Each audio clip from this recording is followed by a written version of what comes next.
Imagine a quiet janitor, a single father, bent over a mop late at night in a company where nobody even noticed his presence. He was invisible.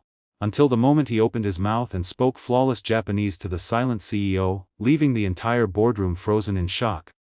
What happened next would change not only his life, but the future of the company forever. You won't want to miss this emotional story. But before we dive in, make sure you like this video and subscribe to Gentle Words, where we share life-changing stories that touch the heart.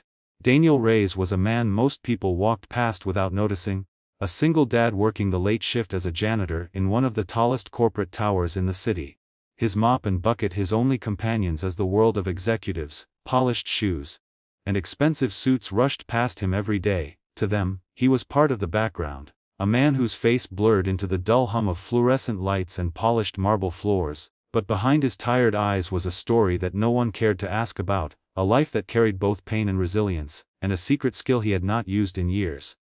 Daniel was a father first and foremost. His little girl, Emily, barely 8 years old, was the reason he endured long nights scrubbing floors and wiping down glass walls that seemed to stretch to the sky, because she needed him. Because she had no one else. Emily's mother had left years ago, unable to bear the weight of poverty. Unable to see promise in a man who had once dreamed of becoming a professor of languages but instead ended up cleaning offices to make ends meet. Every night before his shift, Daniel tucked Emily into bed, whispering promises of a brighter tomorrow. And though she sometimes cried herself to sleep wishing her father didn't have to work so late, she believed him when he said he was doing it for her. At the towering firm of Yamagata Global, a Japanese-owned corporation expanding rapidly into Western markets, Daniel had worked unnoticed for nearly 4 years, mopping the same floors, picking up trash after board meetings, quietly listening as high-level executives discussed profits, mergers, and expansions in words that sounded cold and sharp compared to the warmth of the bedtime stories he told Emily. He never said a word to them, and they never acknowledged him, until the day everything changed. It was a rainy Tuesday evening when Daniel found himself mopping just outside the Grand Conference Hall, the place reserved for the company's most critical meetings, where men and women in tailored suits made decisions worth millions of dollars. The building was nearly empty except for the board of directors, and a few assistants bustling nervously, because the mysterious CEO himself had arrived from Tokyo, a man whose presence was said to silence entire rooms. Mr. Hiroshi Yamagata, the founder of the empire, was a legend in the corporate world. But in person, he was quiet, reserved, almost reclusive. He spoke little English, and in fact, most of his words were whispered through a translator who now hovered by his side, ready to turn Japanese into clipped English phrases. The directors, used to dominating meetings, now spoke in careful tones, trying to impress the man whose decisions could change their futures. Daniel, crouched with his mop, pretended to be invisible, but he couldn't help overhearing the struggle unfolding inside. The translator was stumbling, failing to capture the nuance of what Mr. Yamagata was trying to say, turning his thoughtful, layered comments into blunt sentences that made him sound cold or indecisive. Daniel's heart ached as he listened, because he understood every word the CEO was saying, not through the translator, but directly, in Japanese, a language he had studied deeply during his university days when he dreamed of becoming a linguist. He had once spent years immersed in Japanese literature, culture, and language, even dreaming of teaching it, but life's cruel turns had buried that dream under bills, responsibilities, and heartbreak. Yet now, as he wrung his mop and wiped at the polished floor, he heard the loneliness in Yamagata's words, the frustration of not being able to truly express himself, the way his thoughts were being flattened into something less than what he intended. Daniel bit his tongue at first, telling himself he was just a janitor, that it wasn't his place, that speaking up could cost him his job. But as the meeting grew more tense, with board members misunderstanding and even subtly mocking the old man, his chest tightened with a mix of anger and empathy. He saw in Yamagata's eyes something he recognized, the loneliness of being unheard, the frustration of being seen but not truly known. Daniel knew that feeling all too well. And then, as though fate itself pushed him forward, the moment came. One of the younger directors chuckled under his breath, making a dismissive remark about the foreign phrases that were being butchered by the translator, and Daniel, standing just inside the doorway with his mop, felt his hands shake. He couldn't stay silent anymore.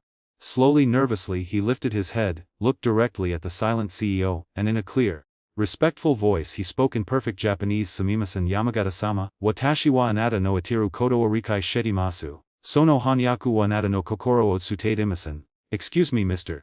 Yamagata, I understand what you are saying. The translation is not conveying your heart. The entire room froze. The mop slipped slightly in Daniel's hand, the sound echoing against the marble floor, but no one moved, no one even breathed. The board members turned to stare at him, mouths open in disbelief. Their janitor, the man they had ignored for years, was speaking flawless Japanese with the kind of politeness and nuance even their hired translator lacked. But it was Mr. Yamagata's face that transformed most dramatically. His eyes widened, then softened, a faint smile tugging at the corners of his lips for the first time that night. He gestured gently with his hand, and in Japanese asked Daniel to step closer. Daniel hesitated, his heart pounding so loudly he could barely hear, but he obeyed, bowing slightly as he approached. The CEO spoke again, this time more at ease, and Daniel responded naturally, interpreting his words not just into English for the stunned directors, but with the warmth and respect that Yamagata had intended all along. Suddenly, the room that had been tense and divided was bridged by Daniel's voice, carrying across two languages, weaving connection where there had been walls. For the first time, Yamagata felt understood, and for the first time, the directors truly grasped the vision he had been trying to share. By the end of the meeting, Daniel was no longer holding his mop. He was standing at the head of the table, the silent janitor who had become the voice of the CEO. And though he feared what might come next, ridicule, punishment, maybe even being fired, what happened instead was something he could never have imagined. Yamagata rose from his seat, walked to Daniel, and in front of everyone, bowed deeply. The board gasped. Daniel, stunned, quickly bowed back, tears pricking at his eyes. The old man then said softly, in Japanese only Daniel could understand, "At last, someone hears me." Those words would stay with Daniel forever. In that single night, his life had shifted from invisible janitor to something far greater, though he had no idea just how much his world was about to change. And dear viewers, this is only the beginning of Daniel's journey. A story of hidden talents, dignity, and how a single act of courage can open doors that once seemed forever closed. If this story has touched your heart, don't forget to like this video and subscribe to Gentle Words so you never miss another tale that reminds us of the power of kindness, humility, and hope. When Daniel walked out of that boardroom, his hands still trembling from the weight of what had just happened, he almost expected someone to grab him by the shoulder and drag him back, to scold him for overstepping his place, to remind him that he was just the janitor and nothing more. But instead, silence followed him into the hallway, the kind of silence that told him something had shifted forever, even if he couldn't yet name it. His mop and bucket remained by the door, forgotten, as if he had shed that old skin and stepped into a version of himself he hadn't known could exist. The words of Mr. Yamagata, "At last, someone hears me," echoed in his ears like a prayer, and Daniel couldn't stop replaying the moment in his mind, the look of relief on the CEO's face, the gasps of the board members, the feeling of being seen after years of being invisible. That night, when he finally got home, Emily was curled up on the couch, waiting for him with her small blanket draped over her shoulders, her eyes heavy with sleep but determined to stay awake until her father returned. "Daddy, you're late," she murmured, rubbing her eyes. Daniel smiled, kneeling beside her, brushing her hair gently back. "I know, princess. But something amazing happened tonight." She tilted her head, curious, though too tired to ask for every detail, and he kissed her forehead, whispering, "One day, I'll tell you everything. For now, just know your dad is trying his best to make life better for you." She nodded, trusting him with the innocent faith only a child could carry, and soon drifted off to sleep. As Daniel sat there watching her breathe, he felt both fear and hope battling inside him. Fear that his sudden boldness at work might cost him the job he desperately needed. But hope that maybe, just maybe, the world had finally noticed him.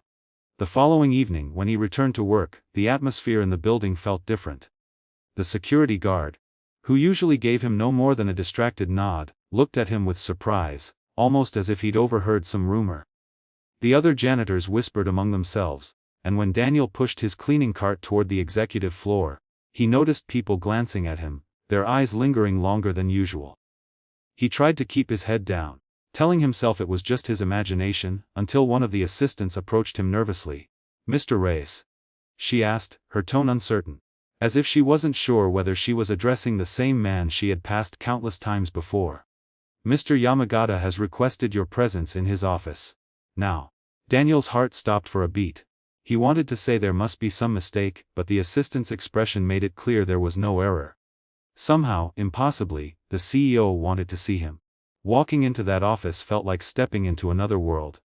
The walls were lined with shelves of Japanese calligraphy and art, and the air was calm, almost sacred compared to the busy noise of the rest of the tower. Mr. Yamagata sat by the window, his hands folded neatly, gazing out at the city skyline. When Daniel entered, the CEO turned, and to Daniel's astonishment, he smiled gently. "Rei-san," he said in Japanese, his voice low but steady, "last night, you gave me something priceless, you gave me my voice back." Daniel bowed instinctively, his throat tightening with emotion. "Sir, I only wanted to help, I didn't mean to overstep." Yamagata shook his head. "To speak truth is never overstepping." Then, after a pause, he added, "I want you to assist me directly, as my interpreter." The words struck Daniel like lightning. An interpreter. He had dreamed once of a life in academia, of using his language skills to bridge cultures, but that dream had been buried under bills and survival. Now here was a chance, unasked for, to step into that calling again. Yet all Daniel could think about was Emily. Her schooling, her safety, the stability of his small but steady janitor paycheck. What if he failed? What if this was a mistake? Yamagata seemed to sense his hesitation and said softly, "I know you are a father. I can see it in your eyes. Do this for her. Show her that even the invisible can be seen." That night, Daniel walked home in the rain, every drop soaking through his thin jacket. But inside his chest burned a warmth he hadn't felt in years. He thought of Emily's smile when he'd tell her that maybe, just maybe, their lives were about to change. Yet fear followed closely behind hope. Fear of stepping into a world where he didn't belong, where boardrooms and executives would question his presence, where he could easily be humiliated. Still, when he pictured his daughter's face, he knew he couldn't let fear rule him. He had spent too long hiding his voice. Now it was time to use it, not just for a CEO who needed him, but for the little girl who believed in him more than anyone else. And as Daniel fell asleep that night with Emily's small hand curled into his, he whispered a silent vow to himself.